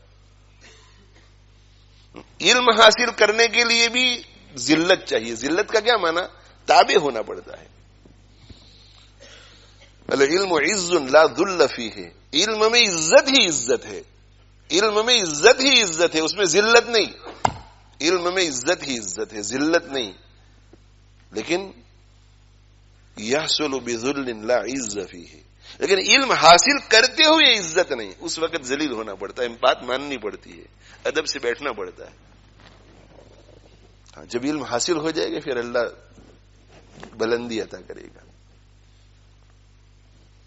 تو اس میں بھی اپنے آپ کو مٹانا پڑتا ہے، مٹانا پڑتا ہے. اور جب کوئی شخص کسی چیز کو کسی سے حاصل کرنا چاہتا ہے اور اس کا دل کہتا ہے کہ یہ چیز اس کے پاس ہے تو اس کے لیے ذلیل ہوتا ہے. اگر آپ کو یہ پتا چل جائے کہ مجھے جو بیماری ہو گئی ہے اس بیماری کا علاج ایک ہی جگہ پر ہے، ایک ہی جگہ پر ہے، اس ڈاکٹر نے اگر مجھے اپنے دواخانے میں رجسٹرڈ نہیں کیا تو اس کا علاج کہیں نہیں ہوگا. آپ کتنے چکر کاٹیں گے، اس کے جوتے گھس ڈالیں گے، اور اگر وہ آپ کو گالی بھی دے گا نا وہ بھی برداشت کر لیں گے. ملینئر بھی گالی برداشت کر لے گا اگر اسے یقین ہو جائے کہ میرے اندر فلاں بیماری ہے اور اس کا علاج یہی ڈاکٹر کر سکتا ہے، ہر قسم کی ذلت برداشت کرے گا. تو میرے بھائیو، ہمارے دلوں کے اندر کچھ کم بیماریاں ہیں، یہ ایسی بیماریاں ہیں ہمارے دلوں کے اندر کہ اگر ان کا ہم نے لحاظ نہ رکھا تو ہماری آخرت برباد ہو سکتی ہے. اور کبھی کبھی ایسی بیماریاں دلوں میں ہوتی ہیں کہ مرنے سے پہلے کفر میں مبتلا ہو سکتے ہیں. اتنی خطرناک بیماریاں. اور جب ہمارا دل یہ کہے کہ ان بیماریوں کا علاج یہی کر سکتا ہے، یہی کر سکتا ہے، تو اگر تھوڑا بہت ذلیل بھی ہونا پڑے تو کیا حرج ہے؟ آج کل تو دنیا بہت مہذب ہو گئی ہے، دعوے دار ہے کہ ہم بہت مہذب ہیں. اس مہذب دنیا میں ہم رہتے ہیں، اس لیے مشائخ بھی ہلکے ہلکے انداز سے لوگوں کو چلاتے ہیں. لیکن اگر ڈانٹ ڈپٹ بھی ہو جائے تو کیا حرج ہے؟ یہ خواجہ صاحب رحمۃ اللہ علیہ کو ایک مرتبہ حضرت تھانوی رحمۃ اللہ علیہ ناراض ہو گئے تو ناراض ہو کر کے کہا کہ اپنا بستر لے کر کے خانقاہ سے نکل جاؤ،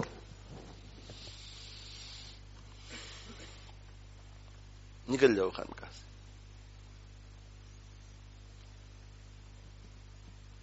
ہم اور آپ ہوتے تو کیا، ڈیپٹی کلیکٹر، اس درجے کا شاید ہی وہاں کوئی آدمی آتا ہو، ڈیپٹی کلیکٹر. تو شیخ کا حکم ہوا تو بستر لے کر کے نکل گئی، اور خانقاہ کی باؤنڈری جہاں تک تھی وہاں سے آگے جا کر کے بستر بچھا لیا، گھر نہیں چلے گئے. یہ ناراض نہیں ہوئے کہ میں شیخ کا اتنا عاشق اور اتنی محبت کرتا ہوں، اتنی خدمت کرتا ہوں، ساتھ ساتھ رہتا ہوں، اور سب کے سامنے مجھے ڈانٹا اور چھوٹی سی بات پہ ڈانٹا اور مجھے نکال دیا. ایسا نہیں، اس لیے کہ ان کو پتا تھا کہ مجھے ان سے بہت کچھ ملا ہے، بہت کچھ ملا ہے، اور آگے بھی اگر کچھ ملنے کی امید ہے تو انہی سے ہے. اس کو توحید مطلب کہتے ہیں. اور مشائخ نے یہ کہا ہے کہ اپنے شیخ سے کامل فائدہ تبھی ہوگا جب توحید مطلب ہوگی کہ مجھے میری آخرت کے اعتبار سے جو کچھ ملے گا انہی سے ملے گا، یہی میرے لیے دروازہ ہے. دے گا اللہ مگر اس دروازے سے دے گا.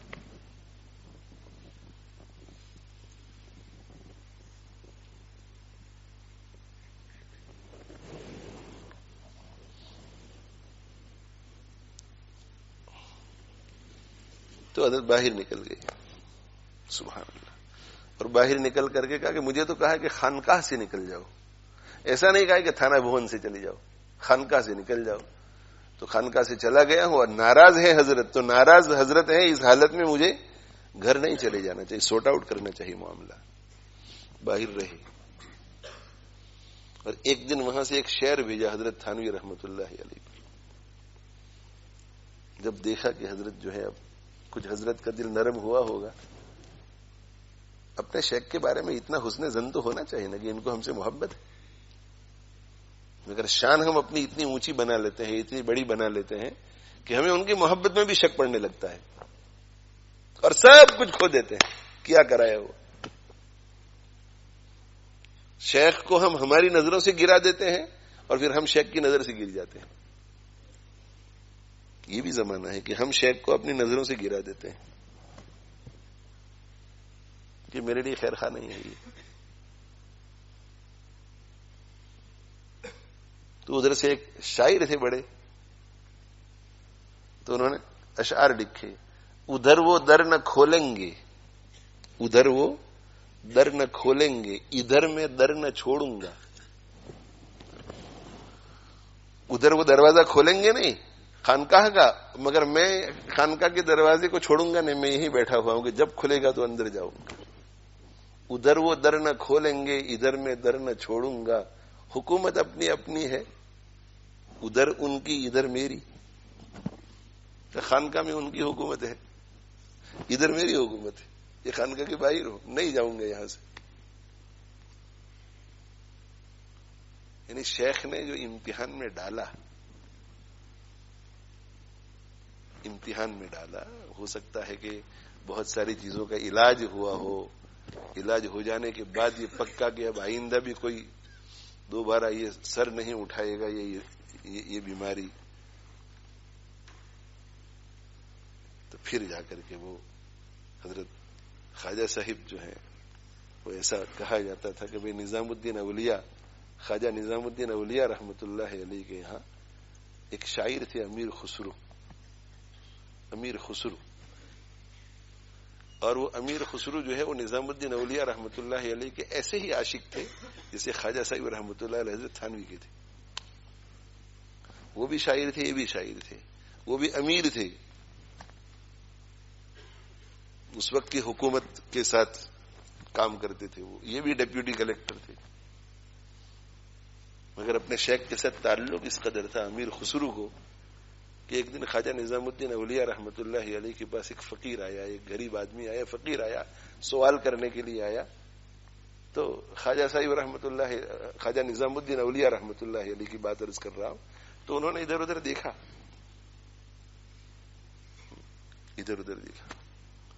ایک انگریز نے ہندوستان کا دورہ کیا، اور ہندوستان کا دورہ کر کے اس نے پھر اپنا سفر نامہ لکھا، ٹریولوگ لکھا. تو اس میں اس نے یہ لکھا کہ ہندوستان میں ایک عجیب چیز دیکھی جو کہیں نہیں دیکھی. وہ خواجہ نظام الدین اولیاء رحمۃ اللہ علیہ کے مزار پر گیا، وہاں اجمیر گیا، حضرت خواجہ معین الدین چشتی رحمۃ اللہ علیہ کے مزار پر. تو کہا کہ وہاں عجیب دیکھا. وہ یہ دیکھا کہ مردہ لوگ انسانوں کے دلوں پہ حکومت کرتے ہیں. مردہ لوگ، مرے ہوئے لوگ انسانوں کے دلوں پر حکومت کرتے ہیں.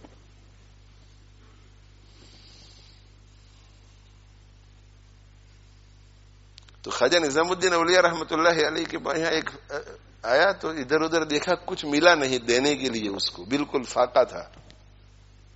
تو اس سے کہا کہ یہ میری جوتیاں ہیں، اگر تیرے کچھ کام آتی ہو تو لے جا. اس نے جوتیاں اٹھا لی. اس نے سوچا کہ بھئی پیسہ، 2 پیسہ کچھ بھی تو آ جائے گا اس کا، کسی کو بیچ دیں گے. جوتیاں پرانی تھی. اب یہ ہاتھ میں جوتیاں لے کر کے جا رہا ہے کہ امیر خسرو رحمہ اللہ تعالی خانقاہ کی طرف آ رہے ہیں، خواجہ نظام الدین اولیاء رحمۃ اللہ علیہ کے پاس. اور نظر پڑی ان جوتیوں کے اوپر تو سمجھ گئے کہ یہ تو حضرت کی جوتیاں ہیں، اور حضرت کی جوتیاں اس کے ہاتھ میں ہے. اس کا مطلب یہ ہے کہ یہ فقیر معلوم ہو رہا ہے، سوالی بن کر کے گیا ہوگا، حضرت نے یہ جوتیاں اسے دے دی ہے. تو کہا کہ بھئی بیچے گا؟ پوچھا پہلے کہ یہ جوتیاں کہاں سے لایا؟ تو کہا وہاں گیا تھا. کہا بیچے گا؟ اب وہ ناراض تھا کہ میں بہت امیدیں لے کر کے وہاں گیا بڑے در پر، اور جوتیاں پکڑوا دی. تو تھوڑا غصے میں تھا. کہا بیچے گا؟ تو کہا کہ ہاں بیچوں گا. کتنے میں؟ تو کہا 1 لاکھ روپیے میں. غصہ دکھانے کے لیے کہ یہ مجھے دیا ہے. کہ 1 لاکھ روپیے میں. تو 1 لاکھ روپیے نکال کر کے دے دیا امیر خسرو نے، اور اپنے شیخ کی جوتیاں لے دی. برکت والی چیز ہے نا، اپنے شیخ کی جوتیاں. اور ادب سے اپنے سر پر جوتیوں کو رکھ کے حضرت کے پاس پہنچے. ایسے لٹکائی نہیں گئی. خانقاہ کے بالکل قریب پہنچ چکے تھے تو گئے. اب آج کل کی پیری مریدی کیا ہے بھائی؟ نہ مشائخ اس درجے کے، نہ مرید اس درجے کے، نہ آپس کے تعلقات اس درجے کے. سلوک کو ہم سمجھتے ہی نہیں کہ ہے کیا، پیری مریدی ہے کیا. تو دیکھا خواجہ نظام الدین اولیاء رحمۃ اللہ علیہ نے کہ میری جوتیاں تو امیر خسرو کے ہاتھوں میں ہے، اور یقیناً اس فقیر سے خرید کر لایا ہے. تو پوچھا کہ امیر خسرو کتنے میں خریدی ان جوتیوں کو، کتنے میں خریدا ان جوتیوں کو؟ تو امیر خسرو نے کہا کہ حضور 1 لاکھ روپیے میں. تو شیخ نے کیا کہا؟ بہت سستے میں میری جوتیاں تم نے خرید لی. 1 لاکھ روپیہ شیخ کی جوتیاں بہت سستے میں خرید لی. تو امیر خسرو نے کہا کہ حضور میں کیا کرتا، اس نے قیمت لگائی ہے، اگر وہ اس کے بدلے میری پوری دولت بھی مانگ لیتا تو میں دے دیتا. اس نے 1 لاکھ کہا تو 1 لاکھ دیا. اگر وہ میری پوری دولت مانگ لیتا، میں کنگال ہو جاتا تو سب کچھ دے دیتا. یہ جو عشق و محبت تھا امیر خسرو کو، اور کیا کیا امیر خسرو، وہ بھی شاعر تھے بڑے، اور ان کا بھی کلام بہت اعلیٰ درجے کا ہے. تو خواجہ عزیز الحسن مجذوب رحمۃ اللہ علیہ کے بارے میں لوگ یہ کہا کرتے تھے کہ حضرت تھانوی رحمۃ اللہ علیہ کے دربار کے امیر خسرو یہ ہیں، یہ امیر خسرو ہیں. اور غالباً خواجہ نظام الدین اولیاء رحمۃ اللہ علیہ کے مزار کے قریب ہی خواجہ یہ امیر خسرو کا بھی مزار ہے. تو بہرحال میں یہ عرض کر رہا تھا میرے بھائیوں کہ اپنے احوال جو ہیں وہ بتلانے ہیں. اصل جو بات تھی اپنے احوال بتلانے ہیں، اس لیے کہ جب ہم احوال نہیں بتلائیں گے اپنے شیخ کو تو ان کو تو ہمارے احوال پتہ نہیں ہوں گے. حضرت ابو ذر غفاری رضی اللہ تعالیٰ عنہ کی یہ حالت شکایت کی شکل میں اگر شکایت کی شکل میں اگر حضرت بلال رضی اللہ عنہ آپ صلی اللہ علیہ وسلم کی بارگاہ میں لے کر نہیں گئے ہوتے تو آپ صلی اللہ علیہ وسلم یہ فرماتے کہ ما حسبت انه بقي في صدرك شيء من كبر الجاهليه. ہم اپنے احوال بتلائیں گے تو ان احوال کو پڑھ کر کے ہمارے شیخ کو بہت کچھ معلوم ہوتا ہے. پھر وہ ہمیں خط کے ذریعے کچھ کہیں گے,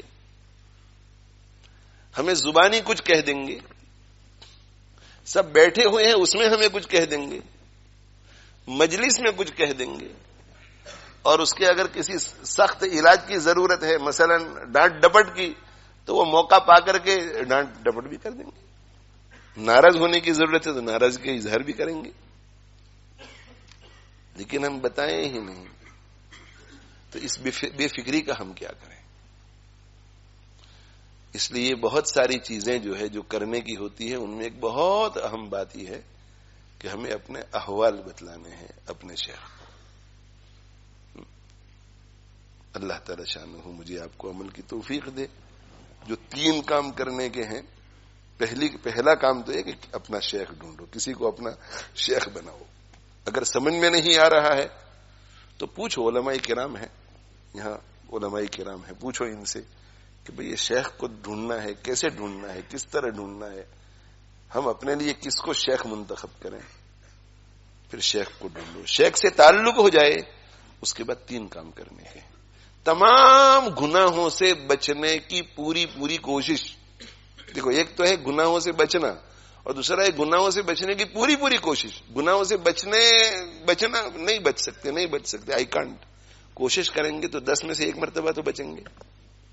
تو گناہوں سے بچنے کی کوشش, یہ مجاہدہ ہے. گناہوں سے بچو, فرائض نہ چھوٹے, واجب نہ چھوٹے, حرام کا ارتکاب نہ ہو, مکروہات تحریمیہ کا ارتکاب, گناہوں سے بچنا ہے. اور اگر گناہ ہو جائے تو فوراً توبہ کرو. دل دماغ میں اگر یہی بات ہے کہ نہ یہ گناہ تو میں دوبارہ کرنے والا ہوں, تو زبان سے کہو کہ یہ اللہ اب نہیں کروں گا. زبان سے کہو, کم سے کم زبان کو تو چلاؤ. زبان چلتی رہے گی تو 6 مہینے میں دل بھی ساتھ دے گا کہ ہاں اس گناہ کو نہیں کرنا ہے. گناہوں سے بچنا ہے, اور اگر گناہ ہو جائے تو توبہ. اور ساتھ میں دوسرا مجاہدہ, سنتوں پر بھی جتنا زیادہ عمل ہو سکے کرو, مستحبات پر جتنا زیادہ عمل ہو سکے کرو, نوافل کا جتنا زیادہ اہتمام ہو سکے کرو. یہ ایک کام ہے مجاہدہ. دوسرا کام اپنے شیخ کی صحبت کا اہتمام, اس کا بہت اہتمام کرو. اور بری صحبت سے بچو, برے ماحول سے بچو. ہمیشہ اچھی صحبت میں رہنے کی کوشش کرو. اپنے شیخ کی صحبت کا اہتمام, ہفتے میں 1 مرتبہ تو 1 مرتبہ, 2 مرتبہ تو 2 مرتبہ, 3 مرتبہ تو 3 مرتبہ, روزانہ تو روزانہ اپنے احوال دیکھ کر کے طے کر لو. اور جتنا ہو سکے اس سے کم مت کرو. اور تیسری چیز ذکر و اذکار کا اہتمام, معمولات کی پابندی. ذکر و اذکار کا اہتمام, معمولات کی پابندی. یہ 3 کام کرنے ہیں. اور ان 3 کاموں کے بعد حضرت تھانوی رحمت اللہ علیہ فرماتے ہیں کہ ایک چوتھا کام ہے جو شرط کے درجے میں ہے. وہ کیا ہے؟ اطلاع اور اتباع, جس پر آج گفتگو ہوئی. شرط کے درجے میں. شرط کا کیا معنی؟ یہ کنڈیشن ہے کہ ان 3 کاموں سے فائدہ تبھی ہوگا پورا جبکہ اس کنڈیشن کو آپ پورا کریں گے. اطلاع اور اتباع. اطلاع کرو اور اطلاع کر کے جو بھی کہا جائے اس پہ عمل کرو. اطلاع کرو, جو بھی کہا جائے اس پہ عمل کرو. اللہ تعالی شانہ مجھے آپ کو عمل کی توفیق دے, اور اللہ تعالی شانہ مسلمانان عالم کے حال پہ رحم فرماوے. بالخصوص اللہ تعالی شانہ ہمارے فلسطین میں جو مسلمان بھائی بہن ہیں, بچے ہیں, اللہ تعالی شانہ ان پر بہت زیادہ فضل فرماوے, ان پر بہت زیادہ رحمت نازل فرماوے, ان کی حفاظت فرمائیں. ان کو اللہ تعالی شانہ صبر دے, ہمت دے. اللہ تعالی ذلتوں سے بچائے, عزتیں عطا فرماوے. اللہ تعالی عفتوں کی حفاظت فرمائے. اور اللہ تعالی شانہ پوری دنیا کے لیے, مسلم غیر مسلم سب کے لیے خیر کے فیصلے فرمائے, خیر کے فیصلے فرمائے, خیر کے فیصلے. اور اللہ تعالی امن کو, سلامتی کو پوری دنیا میں عام فرماوے. وآخر دعوانا الحمد للہ رب العالمین وصلی اللہ علی نبینا محمد وعلی آلہ واصحابہ اجمعین۔ بھئی فلسطین میں جو حالات ہیں اس کے لیے دعائیں خوب کرو، تقوی والی زندگی اختیار کرو، اس کا بھی اثر پڑتا ہے۔ جب ہم تقوی اختیار کرتے ہیں تو اس کی برکتیں پوری دنیا میں پھیلتی ہیں۔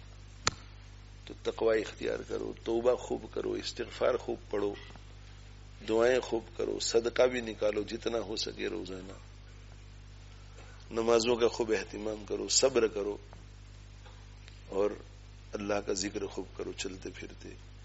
لا الہ الا انت سبحانک انی کنت من الظالمین پڑھو، حسبنا اللہ ونعم الوکیل پڑھو۔ گزشتہ ہفتے بتایا تھا کہ 300 مرتبہ پہلے درود شریف پڑھو، پھر 500 مرتبہ لا حول ولا قوت الا باللہ پڑھو، پھر 300 مرتبہ کیا پڑھو بھائی جی؟ درود شریف پڑھو۔ مصائب کو، پریشانیوں کو دور کرنے کے لیے بہت اچھا وظیفہ ہے۔ اور فلسطینی مسلمانوں کے لیے جتنی آپ مالی امداد کر سکے کرو۔ ابھی وہاں پیاز ہے، بھوک ہے، پتہ نہیں کیا کیا ہے، لیکن اس وقت جو ہے وہاں امداد پہنچانا بھی مشکل ہے۔ تو اس وقت اگر پہنچانے کا کوئی راستہ مل گیا تو انشاءاللہ اس وقت پہنچائیں گے، کوئی راستہ نہیں ملا تو بعد میں بھی ضرورت تو پڑنے والی ہے۔ تو افغانستان کی اپیل سے ہم فارغ ہو گئے، آج سے فلسطین کے لیے اپیل کر دی ہے، پیلسٹائن کے لیے۔ تو سب سے درخواست ہے کہ اس میں بھی زکوٰۃ بھی دو، صدقہ بھی دو، للہ بھی دو، للہ بھی دو۔ دعا کرو سب کے لیے، ہماری جوان بیٹیوں کے لیے، ماؤں کے لیے دعا کرو، اللہ ان کی عصمت کی، عفت کی خوب حفاظت فرمائے۔ غم محسوس کرنا چاہیے بھائی۔ اور اس کے علاوہ جو کچھ ظاہر میں بھی کر سکتے ہیں، شرعی حد میں رہ کر ڈیمونسٹریشن ہے، پروٹیسٹ ہے، سب بھی کرو، مگر اصل تو اللہ کے دروازے کو کھٹکھٹانا ہے۔ اور اللہ سنتا ہے، ایسا نہیں کہ نہیں سنتا، دل سے ہم دعائیں بار بار کریں گے تو سنے گا، اور اس کا نتیجہ بھی ہمیں نظر آئے گا۔ کبھی کبھی اللہ نتیجہ بعد میں بھی لاتا ہے، کچھ دیر بھی لگتی ہے، مگر نتیجہ ضرور آئے گا، نتیجہ ضرور آئے گا۔ اللہ سنتے ہیں، مگر ان کو پتا ہے کہ کس وقت کیا کرنا ہے۔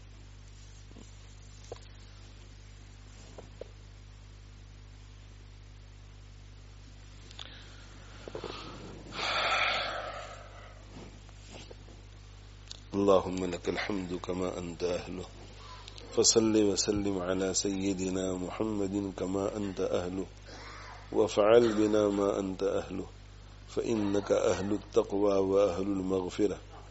ربنا اغفر لنا وتب علينا إنك أنت التواب الرحيم، ربنا اغفر لنا وتب علينا إنك أنت التواب الرحيم، ربنا اغفر لنا وتب علينا إنك أنت التواب الرحيم۔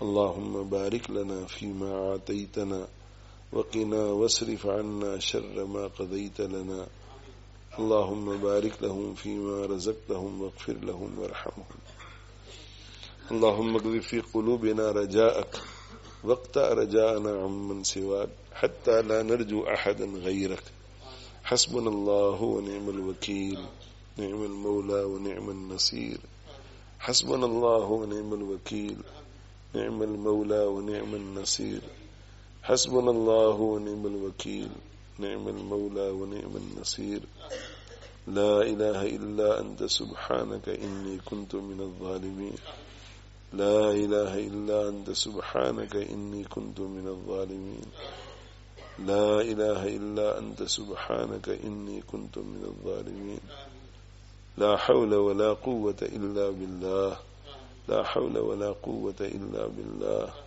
لا حول ولا قوة إلا بالله۔ اللهم استر عوراتنا وآمن روعاتنا، واحفظنا من بين أيدينا ومن خلفنا وعن أيماننا وعن شمائلنا ومن فوقنا، ونعوذ بعظمتك أن نغتال من تحتنا، اللهم إنا نعوذ بعظمتك أن نغتال من تحتنا، اللهم إنا نعوذ بعظمتك أن نغتال من تحتنا. اللهم اهدنا الصراط المستقيم. اللهم ثبتنا على صراطك المستقيم وأخرجنا من الظلمات إلى النور. اللهم اغفر لنا واختر لنا ويسر لنا أمورنا والهمنا مراشد أمورنا وأعذنا من شرور أنفسنا ومن سيئات أعمالنا. اللهم اغفر للمؤمنين والمؤمنات والمسلمين والمسلمات وألف بين قلوبهم وأصلح ذات بينهم وانصرهم على عدوك وعدوهم. اللهم اجمع كلمتهم على الحق ووحد صفوفهم. اللهم أنقذ إخواننا المسلمين المظلومين في كل مكان. اللهم انصرهم ولا تنصر عليهم. اللهم امكر لهم ولا تمكر عليهم. اللهم زدهم ولا تنقصهم ولا تسلط عليهم من لا يرحمهم ولا يخافك فيهم. اللهم احفظ الحرمين الشريفين والمسجد الأقصى المبارك واجعل اللهم آمنة مطمئنة وسائر بلاد المسلمين. اللهم واقية كواقية الوليد.